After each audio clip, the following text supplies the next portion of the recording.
అదరగొట్టే కారం రంగు రుచి ఆచి కారం పొడి. ఉగ్రవాద ఆరోపణలతో అలాగే అతను ఆముదము గింజలు క్యాస్ట్రాల్ సీడ్స్ అంటాం కదా, వాటితోటి రెసిన్ అనే ఒక విష పదార్థాన్ని తయారు చేసి దాన్ని వాటర్లోనూ అలాగే గుళ్ళల్లో ఉన్నటువంటి ప్రసాదంలో కలిపి విషప్రయోగం చెయ్యాలి అన్న యాంగిల్లో చాలా రకాలైనటువంటి ఇల్లీగల్ యాక్టివిటీస్ చేశాడు అని ఇటీవలే గుజరాత్ పోలీసులు మన హైదరాబాద్కు సంబంధించినటువంటి సయ్యద్ అహ్మద్ మొహియుద్దీన్ అనేటువంటి వ్యక్తిని అరెస్ట్ చేశారు. అయితే అతని బ్రదరు సయ్యద్ ఉమర్ ఫారూఖీ ప్రస్తుతం మనతో పాటు ఉన్నారు. ఒక్కసారి ఆయన సోదరుడైనటువంటి ఈయనకు అసలు ఏం తెలుసు, ఎందుకు జరిగింది ఇదంతా, ఎలా జరిగింది, హైదరాబాదులో ఇంత జరుగుతున్నా డాక్టర్గా ఉన్నటువంటి ఒక ఉన్నత చదువులు చదివినటువంటి వ్యక్తి ఇలాంటి పనులు ఎందుకు చేశాడు, హైదరాబాద్లో ఇంత జరుగుతున్నా వీళ్ళకి తెలియకుండా ఉండిందా, ఇవన్నీ కూడా ఒకసారి ఆయన అడిగి తెలుసుకుందాం. అసలు ఏం జరిగిందండి, అసలు మీ బ్రదర్కి సంబంధించి మీకేం తెలుసు? అతను మంచి చదువుకున్నాడు, చైనాలో ఎక్కడో ఎంబీబీఎస్ చేశాడని విన్నాము. అంత పెద్ద చదువు చదివినటువంటి వ్యక్తి ఇలాంటి కార్యకలాపాలకు ఎందుకు పాల్పడుతున్నాడు? అసలు మీకు ఏం తెలుసో మొత్తం చెప్పండి. भाई वेडनेसडे दोपहर में यहाँ से बिजनेस के लिए बोल के गुजरात के लिए निकले। बिजनेस के लिए गुजरात के लिए गए।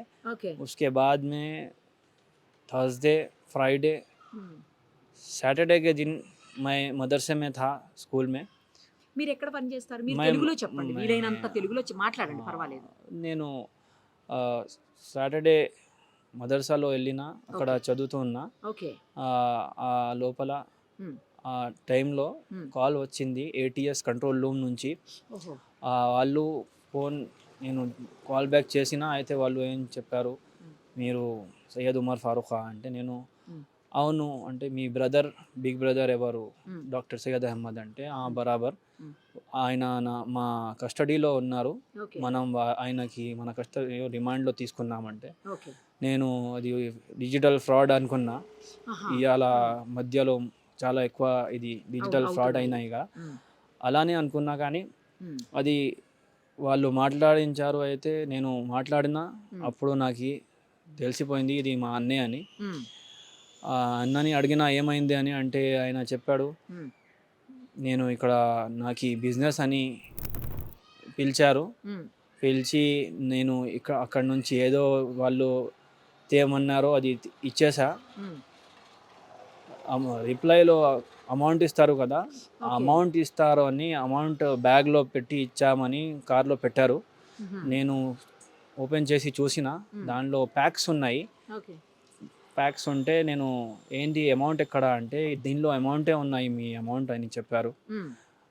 నేను ఓకే అని పెట్టుకొని బయలుదేరిన. కొంచెం దూరం వెళ్ళిందిగానే ఏటీఎస్ టీం వచ్చారు, నాకు స్టాప్ చేసి, మనం ఏటీఎస్ కంట్రోల్ రూమ్ నుంచి వచ్చినాం, చెక్కింగ్ చేయాలి అని చెప్పారు. చెక్కింగ్ చేశారు. అప్పుడు మా అన్న కూడా ముందు ఉన్నారు. అది చెక్కింగ్ చేయడానికి మొత్తం ప్యాక్స్ మొత్తం చేయించి ఓపెన్ చేసి చూస్తే అక్కడ గన్స్, బుల్లెట్స్ అది అన్నీ కనిపించాయి. మా అన్నకి కూడా అప్పుడే తెలిసింది. అక్కడ అసలు షాక్ అయిపోయారంట. ఇది ఏంటి అమౌంట్ చెప్పారు కానీ ఇది అమౌంట్ లేదని షాక్ అయిపోయి, ఇక అక్కడి నుంచే అన్న అది బ్రేక్ అయిపోయారు. అక్కడ నుంచి అన్నకి తీసుకొని వెళ్ళి రిమాండ్లో పెట్టారని చెప్పారు.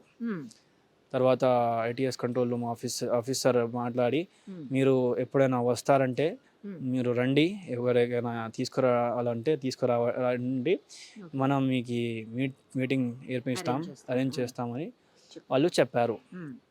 సెకండ్ రోజు వచ్చి సండే ఆఫ్టర్నూన్ చెప్పారు, మా అన్న రూమ్లో ఏదో సామాగ్రి ఉన్నాయని ఫోన్ చేశారు. వాళ్ళు ఫోన్ చేసి డ్రమ్లో ఏదో ఉంది, ఇంకా ఏదో మషీన్ ఉంది అది అని చెప్పారు. అసెటాన్ అని ఒక కెమికల్ బాటిల్స్ కూడా ఉంటాయి, అది కూడా ఉన్నాయి. వాళ్ళందరినీ మీరు ఎవరికి లోపల రాకుండా అది రూమ్ లాక్ చేసేయండి, మనం వస్తాం, మనకి ఇది హ్యాండ్ ఓవర్ చేసేయండి అని చెప్పారు. తర్వాత నేను ఇంటికి వచ్చి అది రూమ్ని లాక్ చేసేసా. నిన్న రాత్రి వాళ్ళు 2:00కల్లా 3:00కల్లా అలా లోపల వచ్చారు. వచ్చి ఏదేదో ఉన్నాయో అది మొత్తం తీసుకొని అక్కడి నుంచి వెళ్ళిపోయారు.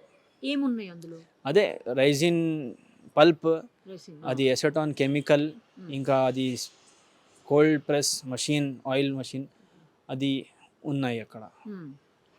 అంటే మరి అప్పుడు పోలీసులు చెప్పినట్లుగా ఈ ఏదైతే క్యాస్ట్రాల్ సీడ్స్ తోటి విష పదార్థం, రెసిన్ అనే విష పదార్థం చేస్తున్నారని చెప్తున్నారో అది ఉన్నట్లే కదా, అది తయారు చేసినట్లేగా అయితే. అవును అవును, మనం మనం మన కళ్ళాలతో చూసినాం, కానీ మనకి కూడా, నాకి కూడా, మీకి కూడా, పబ్లిక్కి అందరికీ కూడా, పోలీసులకి కూడా నేను అనుకుంటున్నా ఇంతకుముందు దీంతో విషం పాయిజన్ అని ప్రొడ్యూస్ చేయవచ్చు, కానీ అలా మనకి తెలియదు. మీకు తెలుసా ఇప్పటికన్నా ముందు ఇలా విషం అవుతుంది రైజిన్తో అని? మనకి తెలియదు. అలా అంటే మా అన్నకి కూడా దీని గురించి తెలియదు. ఆయనకి ఏదో బిజినెస్ కాల్ చేసి ఇలా చేయండి, దీనికి మనం మీకు ఈ ప్రాజెక్ట్ ఇస్తున్నాం, మీకు దీనికి డబ్బులు ఇస్తామని చెప్తే అన్న ఏమో బిజినెస్ అని అనుకొని చేశాడు. అంతేగాని ఇది దీంతో విషం అవుతుందని ఇంటెన్షనల్లీ ఆయన ఏం చేయలే. ఇప్పుడు మరి అది ఉందా, ఆ విష పదార్థం ఉందా? తీసుకుని వెళ్ళిపోయారా పోలీసులు? లేకపోతే మీ అన్ననే ముందు గుజరాత్ పోయారు కదా, ఆ టైంలో ఆయనే తీసుకుపోయిండా? కాదు, ఇది ఇక్కడ రూమ్లో ఏదో ఉన్నాయో అది తీసుకొని వెళ్ళారు పోలీసులు. ఇంకా అక్కడ అన్న ఏం తీసుకువెళ్ళాడు, ఆయిల్ తీసుకువెళ్ళాడు లేదా అది పదార్థం తీసుకొని వెళ్ళాడు, అది నాకు తెలియదు. ఓహో, అది పోలీసులు ఏం చెప్పలేదా? ఏం చెప్పలే. నేను ఇప్పుడు ఎంత నాకు తెలిసింది అంత ఏమో చెప్తున్నా. ఇంతగా ఎక్స్ట్రా అంటే నేను వెళ్ళి అక్కడ నుంచి అన్నని కనుక్కొని అసలు నిజం ఏంటో అడుక్కొని మళ్ళీ చెప్పచ్చు. మీ అన్న డాక్టర్ చదివాడు కదా, డాక్టర్ చదివి ప్రాక్టీస్ చేస్తలేడా? కాదు, అన్న 2007 నుంచి 13 వరకు MBBS స్టడీ పూర్తి చేసి చైనాలో చేసి అప్పటి నుంచి 2022 దాకా యాజ్ ఎ డాక్టర్ హాస్పిటల్స్లోనే చేశారు.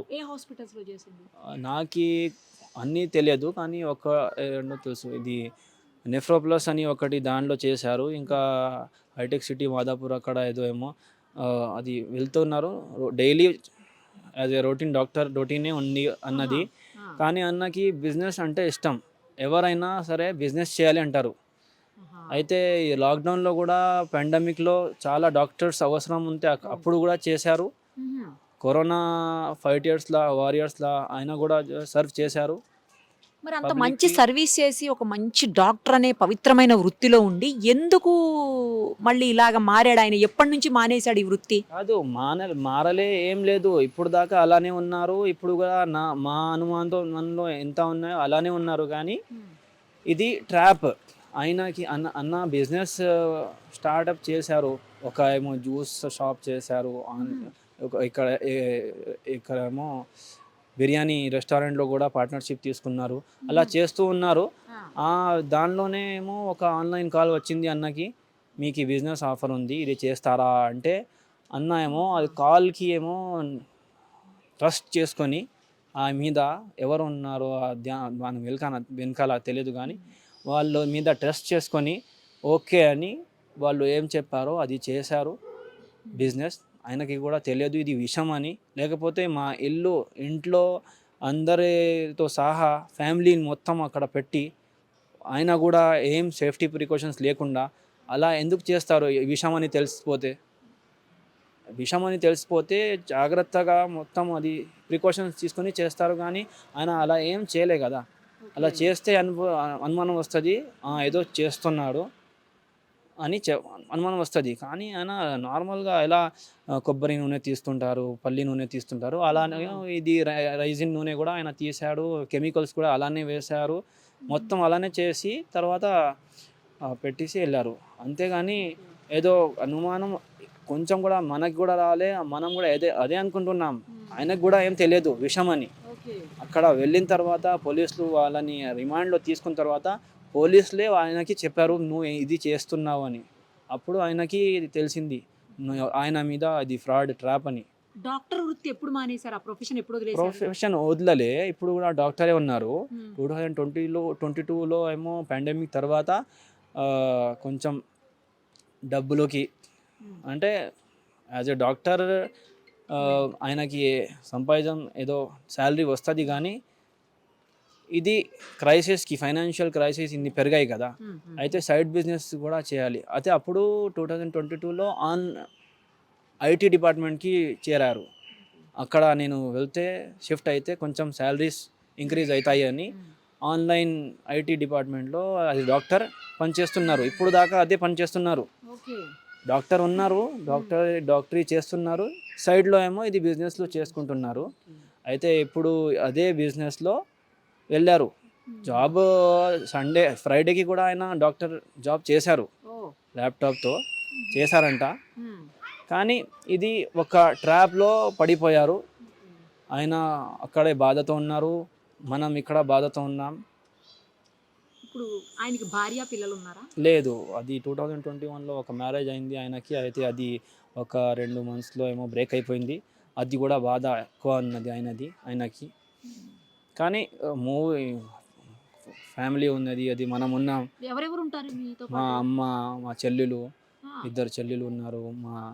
ఇంకా ఒక అన్న కూడా ఉంటారు. ఇంకో అన్న కూడా. ఆ, ఈయన పెద్దన్న, ఈయన పెద్దన్న. ఇంకో అన్న ఉన్నాడు. ఇంకా అన్న సౌదీలో ఎంటెక్ జాబ్ చేస్తున్నారు. ఓకే. ఇక్కడ 3 అన్న బీటెక్ జాబ్ సర్చింగ్లో ఉన్నారు. మ్మ్. మొత్తం మనం ఎడ్యుకేటెడ్ ఫ్యామిలీయే. అదే. ఇది విషయాలు అది మీ ఇది నాన్నగారు? నాన్నగారు లేరు. అయితే ఇది విషయం అది ఇది అని మనకి దీంతో ఏం సంబంధం లేదు.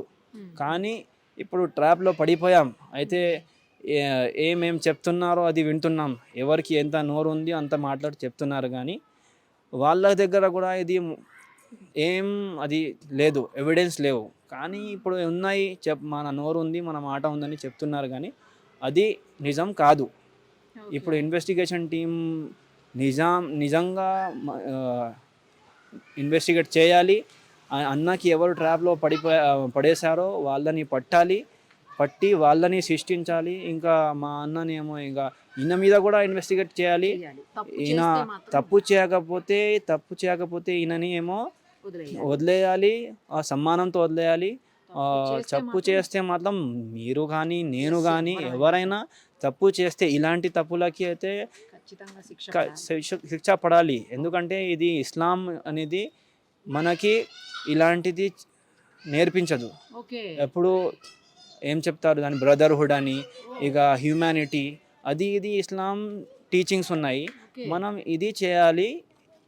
మన ఇండియన్ కంట్రీ కాన్స్టిట్యూషన్ కూడా మనకి ఇదే టీచింగ్స్ ఇస్తుంది. Correct. కానీ ఇలాంటిది పనులు చేస్తే ఎవరికైనా శిక్ష పడాల్సిందే. ఎవరైనా వాడిని కాపాడాలనుకున్నారో అది రాంగ్. కరెక్ట్ చెప్పినారు మీరు. తప్పు చేస్తే శిక్ష పడాల్సిందే. ఎస్. ఇప్పుడు అతనికి ఎంత ఉంటుంది పర్ మంత్ ఇన్కమ్, ఎంత ఉంటుంది? ఇప్పుడు ఆయనకి తెలియదు, కానీ ఆయన పెద్ద అన్న ఎంత అప్రాక్సిమేట్లీ నేను చెప్పొచ్చు అంటే 70, 75, 80 అలా ఉండొచ్చు. అయితే ఈ కాలంలో 70, 75, 80 అది నార్మలే. అది మీకు ఇస్తారా లేకపోతే ఆయన్నే యూస్ అది చేసుకుంటారా? కాదు, ఇప్పుడు ఏమో కొన్ని రోజుల నుంచి కొన్ని మంత్స్ నుంచి అది బిజినెస్ అని కొంచెం మైండ్ సెట్ అక్కడ డైవర్ట్ అయ్యి అక్కడ వేస్తున్నారు డబ్బులు. మీకు ఇవ్వట్లే అస్సలు? ఇస్తారు, మనకి కూడా ఇస్తారు. ఎప్పుడైనా ఎక్స్ట్రా ఎమర్జెన్సీ ఉంటే అలా మనకు కూడా ఇస్తున్నారు. కానీ బిజినెస్లో చేరుకున్నారు కదా, అయితే అక్కడ కూడా డివైడ్ అవుతున్నాయి.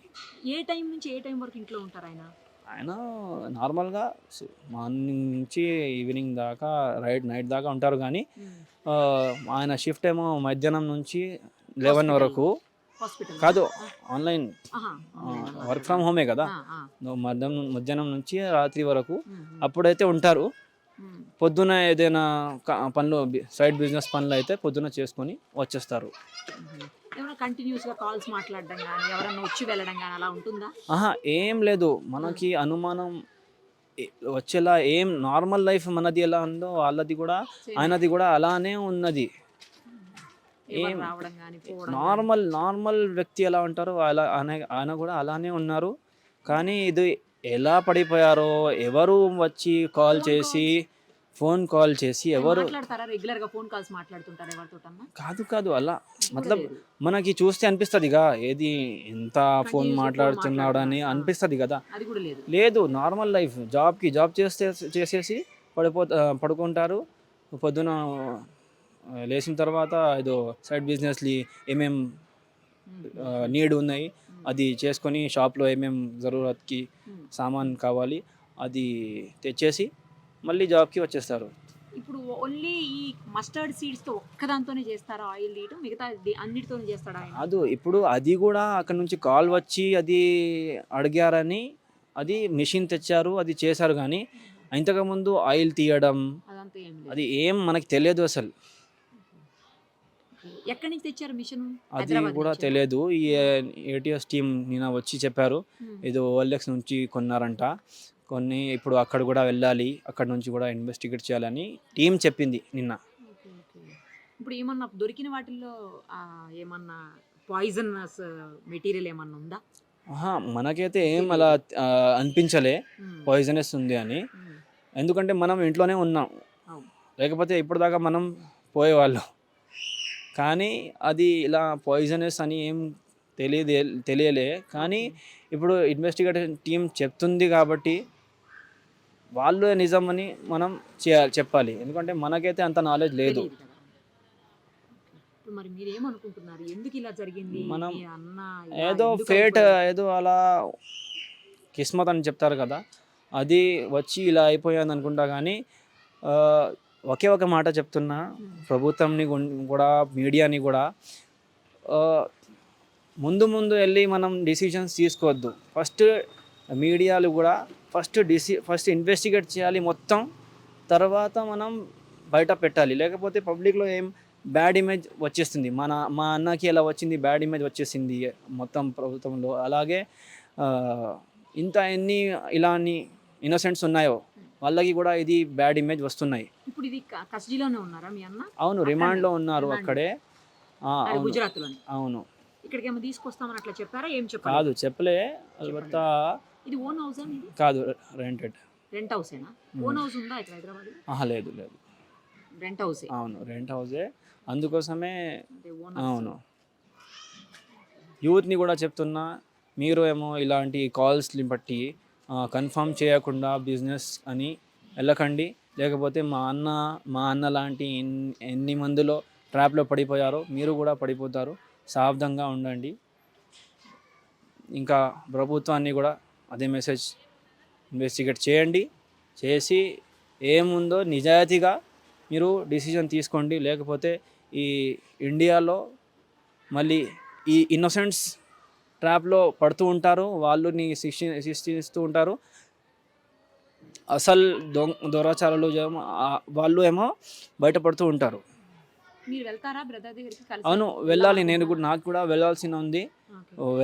వెళ్ళి అక్కడ నుంచి ఏం చెప్తారు అన్న అది కనుక్కొని వస్తాం.